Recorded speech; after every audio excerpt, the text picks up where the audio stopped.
Alors aujourd'hui, on est là pour parler d'un sujet qui peut paraître un petit peu complexe au premier abord, les prévisions financières. On est avec nous Yann, bonjour. Bonjour. Est-ce que tu peux un petit peu te présenter, expliquer ton rôle chez l'Unédic? Alors moi c'est Yann Desplan, je suis responsable du département études, évaluation et prévision à l'Unédic. C'est le département dans lequel on fait notamment les prévisions financières pour l'assurance chômage. Alors première question, qu'est-ce qu'une prévision financière?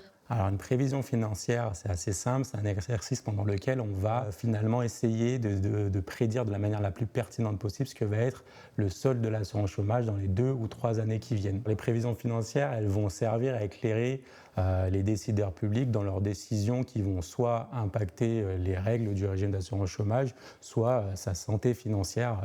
Et du coup, l'idée c'est de leur donner les outils pour savoir dans quel contexte vont s'inscrire ces impacts qui vont générer. On peut dire c'est qu'il y a 3 grands types de facteurs qui vont jouer. 1, la conjoncture économique ou l'activité économique. 2, des éléments qui sont liés au fonctionnement du marché du travail. Et puis 3, des décisions, on va dire, réglementaires, politiques qui vont modifier le fonctionnement global de l'assurance chômage. Et quel est le rôle de l'Unédic dans tout ça? Il y a très peu d'organismes qui font des prévisions de la situation financière de l'assurance chômage. Donc on est central parce que finalement on est très peu à faire cet exercice, et aussi on est central parce que c'est chez nous qu'on va retrouver à la fois les outils, les process et les personnes qui sont expertes et qui vont permettre de donner, on va dire, un diagnostic le plus réaliste possible et aussi une prévision la plus pertinente possible de comment va évoluer justement tous ces facteurs qui influent sur la situation financière de l'assurance chômage. Et en quoi ces prévisions sont utiles pour les partenaires sociaux? Elles sont utiles aux partenaires sociaux parce que finalement, quand les partenaires sociaux prennent des décisions, ils prennent des décisions qui vont rarement avoir des impacts immédiats. Ils vont prendre une décision réglementaire et puis l'impact il va se manifester dans 6 mois, dans 1 an, dans 2 ans, dans 3 ans, même plus. Donc ils ont besoin de savoir dans quelle situation, dans quel contexte cet impact va s'ajuster et va apparaître pour l'assurance chômage. Ils ont besoin de savoir combien, comment, quand ils doivent emprunter sur les marchés financiers pour justement continuer à faire leur travail qui est de continuer à indemniser les chômeurs qui ont des droits au chômage.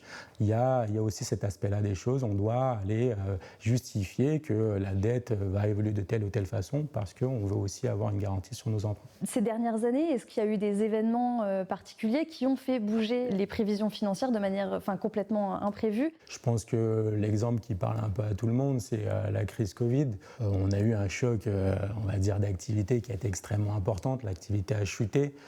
Mais pourtant, si on avait gardé nos modèles, si on n'avait pas fait évoluer nos façons de faire, ce qu'on aurait vu, c'est que finalement, nos modèles nous auraient dit une grosse chute d'activité, il va y avoir une énorme chute de l'emploi. Sauf que dans le contexte de la crise Covid, on a aussi une réponse politique qui a été mise en place. Dans le contexte du quoi qu'il en coûte, derrière, il y a eu des mesures d'ampleur, l'activité partielle, les PGE, plein de choses qui font que finalement, on a une décorrélation entre le niveau de l'activité et puis le niveau de l'emploi. Et il a fallu en tenir compte. Ça, les modèles, finalement, ils ne savaient pas très bien comment faire. Donc, du coup, on est repassé sur des choses beaucoup plus artisanales, des maquettes, finalement, qui vont tenir compte du fait qu'effectivement, on a ces réponses de politique publique qui vont décorréler un peu l'activité de l'emploi. Donc ça, c'est un exemple qui montre comment on a réajusté très rapidement notre façon de faire, nos process et toutes nos prévisions pour répondre à effectivement quelque chose que, jusqu'à preuve du contraire, personne n'avait prévu. Et donc aujourd'hui, après justement cette période Covid qui a complètement bouleversé les prévisions,